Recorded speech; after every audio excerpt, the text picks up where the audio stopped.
با نام خدا، یاد خدا. سلام هموطنان عزیز و تماشابینان گرامی قدر. خدا کنه در هر گوشه دنیا باشید، پیش از همه صحت و سلامت و دور تشویش های روزگار.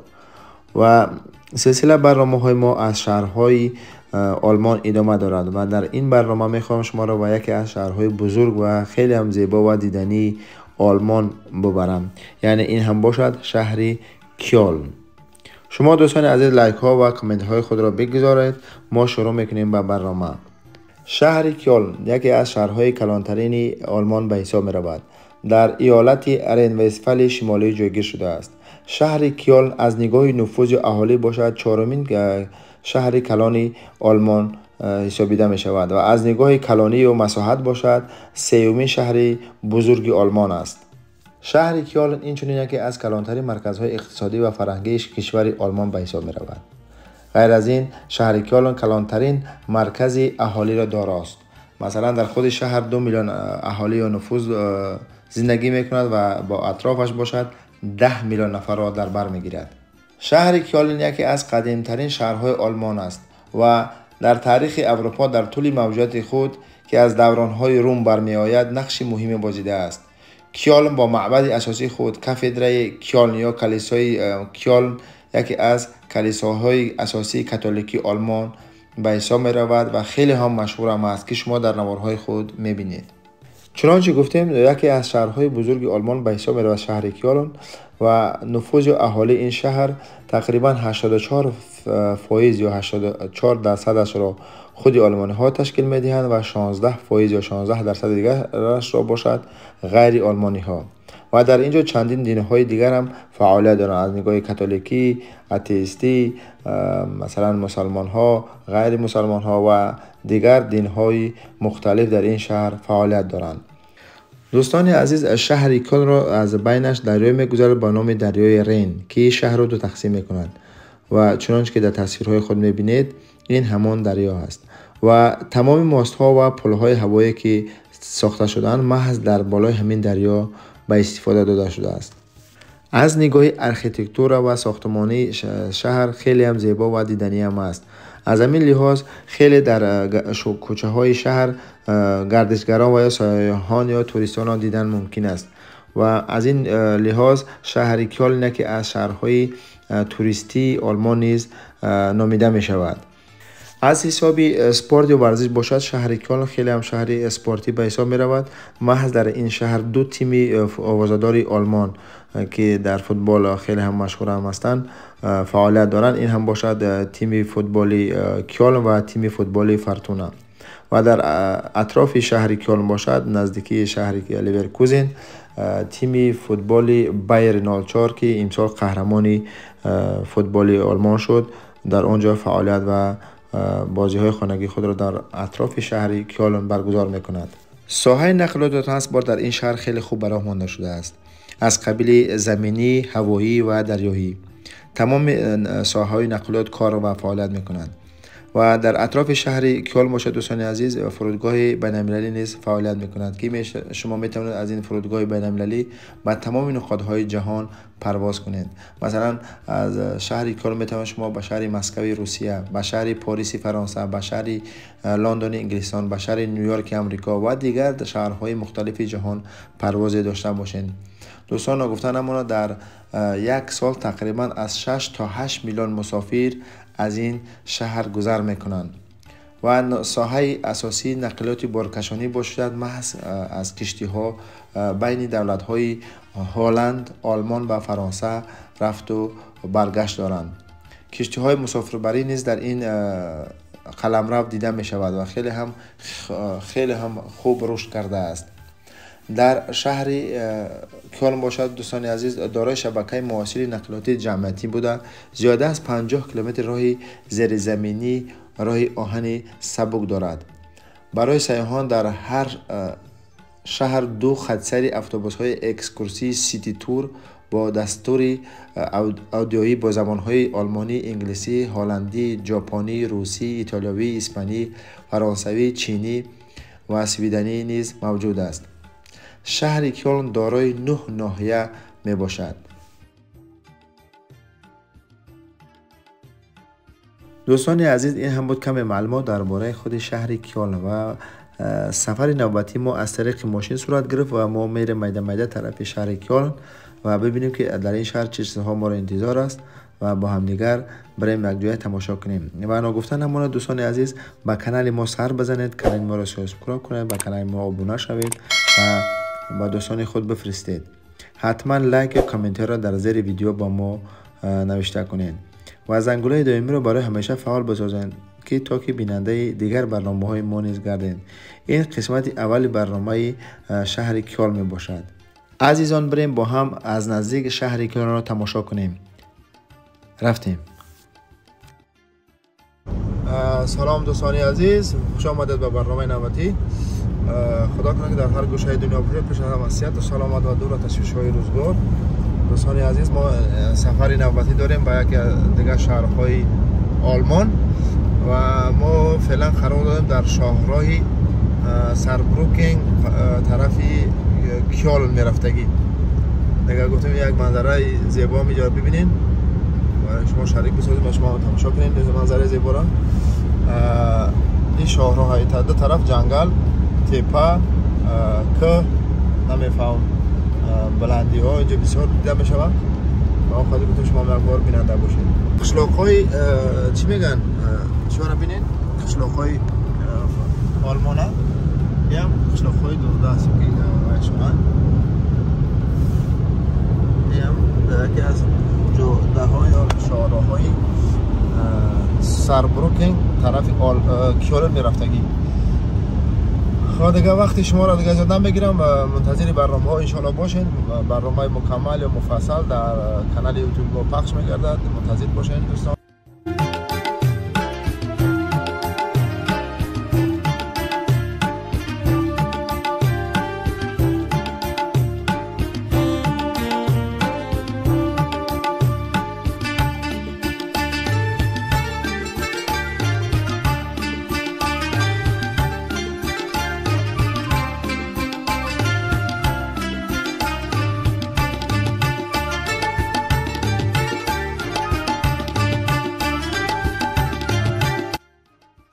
دوستانی از قشلاق دوردستی آلمان را تماشا کنید.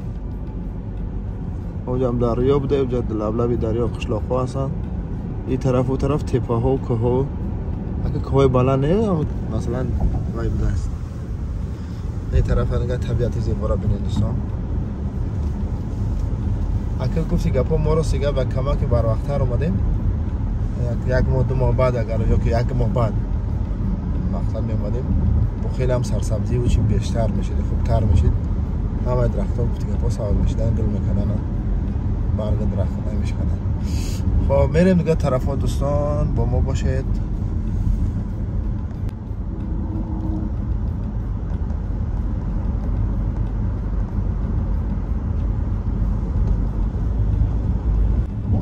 دوستان ما در بالا یک موسیقی خیلی هم ماست درازترین دست در شهر ای قشلاق ها را بینید. قشلاق های گفتی که پا دوردستی آلمان ها.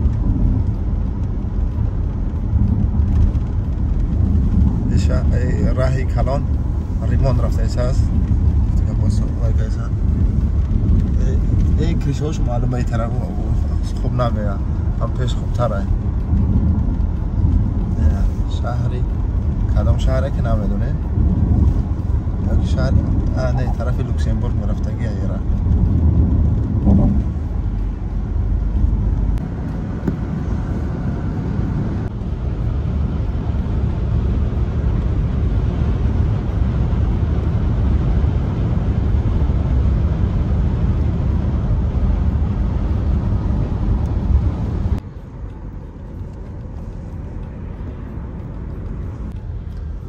دوستان عزیز، هنوز هم سفر ما به طرف های شهرهای کیال و دیگه شهرهای ادامه دارن. اینا بینین بازم گفتی گپا که دهات های آلمان نشون دادم. از طرف چه آلمان نگاه کن در قشلاق های دوردست هم اونجا بینین پویز گرفته است، از پویز یعنی خط راه آهن هست در قشلاق های دوردستش. چی برسد به شهرهایی که مثلا کنانان شهرهای چی هست حساب آوازدار. با شما دو طرف ببینید دوستان، این هم قشلاق های آلمان. 3 کیلومتر بس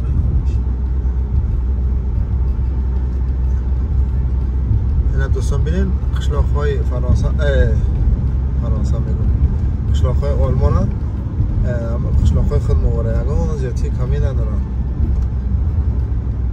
این ماست بیش که بلنده این ماست. این قشلاق ها با این قشلاق دیگه میپیونده. 57 Richtung Altena, Bonn Flughafen. Dann nimm die rechte Spur. دوستان عزیز، ما با یکی از شهرهای دیگری آلمان رسیدیم و فرم شهر بان است که ما از طریق شهر بان میگذریم میریم طرف شهر کیلن. شهر بان باید باشه دوستان، در چند سال پیش یکی از پایتخت‌های دو آلمان بود. یعنی در سابقه که بود در چند سال پیش آلمان دو تقسیم بود، آلمان فدرالی بود، آلمانی یا فرگه و گدیر مثلا میگفتن. این پایتخت امویتش بود. ما همین شهر میگذاریم میریم طرفی شهرهای دیگر. این درآمدگاه شهر است.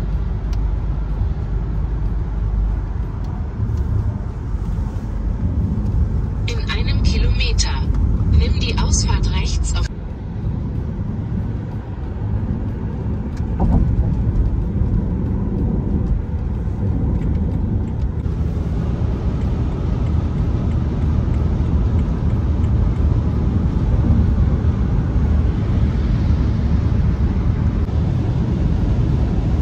دوستان هنوز هم سفری ما در شاهراه کیلن ادامه داره. باور کنید این راه ها را میبینید قد تازه اینقدر گفتی گپا راحت بگیرید. 220 260 میرید ماشین فست نمیگه.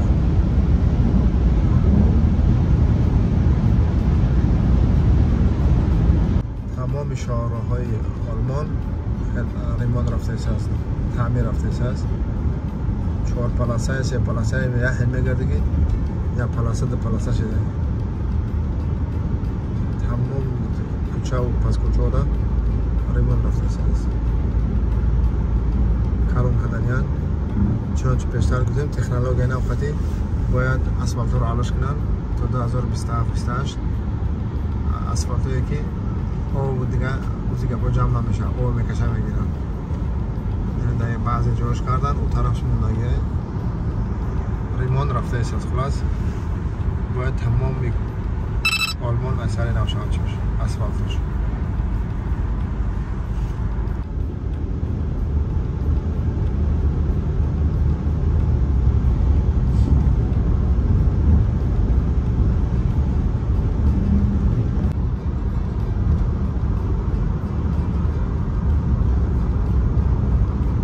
از شهر ساربروکن به شهر کیلن تقریبا 277 بود، 280 کیلومتر. 250 260 کیلومتر بود.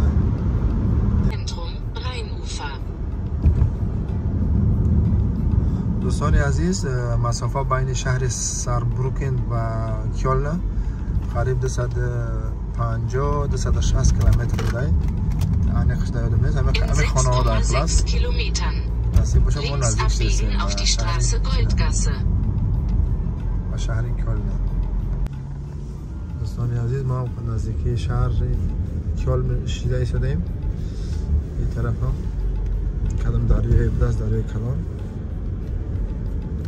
اون طرف هم اونجا نزدیکی مسجد و نمیفهم کلیسا و شهر ها و طرف بود است. با ما همراه باشه تا آخر برنامه دوستان. میریم از تمام جاهای دیدنی و زیبایی این شهر نوار میگیریم برای شما.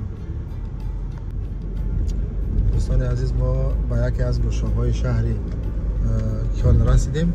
اینجا هم دریای کلان بوده است. در مابین دریا یک کشتی رفته است. کشتی کنم اگر در چی باشه، رستوران باشه چی باشه، کشتی کلان هم هست.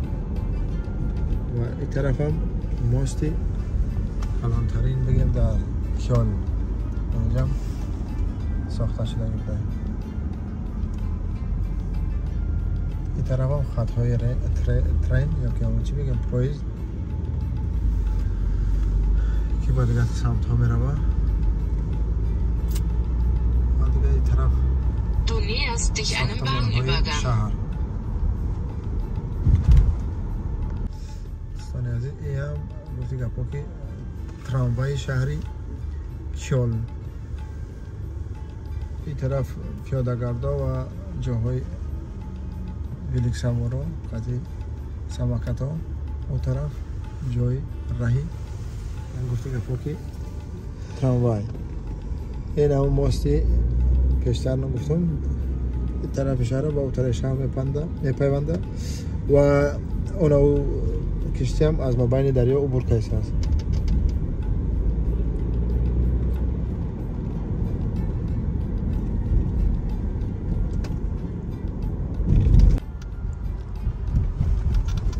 دوستان عزیز ما دیگه وارد شهر کیان شدیم.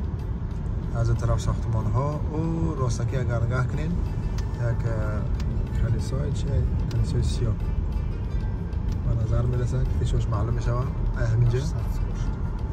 حالا میره میبینیم تاریخ چند ساله های. برادر میگه که 800 ساله های. بازم میره میبینیم نباریه. خب تا آخر برنامه را بیننده باشه دوستان. ما دیگه هم میده تا گفتی گپا مرکز شهر نزدیک چیز ایستاده ایم و اصلا میخوام همین مسجد همینجا رو بسیار تعریف کردن، بسیار نامی و مشهوره در آلمان، نه در آلمان، در اروپا و جهان. میخوام برام همین مسجد هم یک نوار یا یک برنامه داشته باشیم. و این هم کوچه های شهر کیان.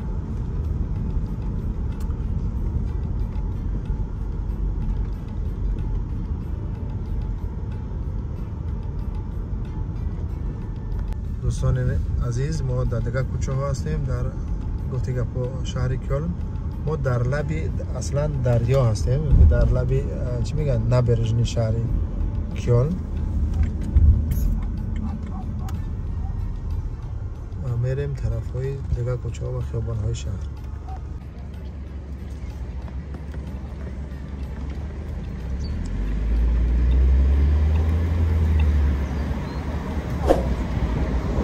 نبرجنی شهر کیان در مابین دریا برجایی که چی میگن باربری رفته شده است. این طرف هم ساختمان های زیبای دیگر شهر.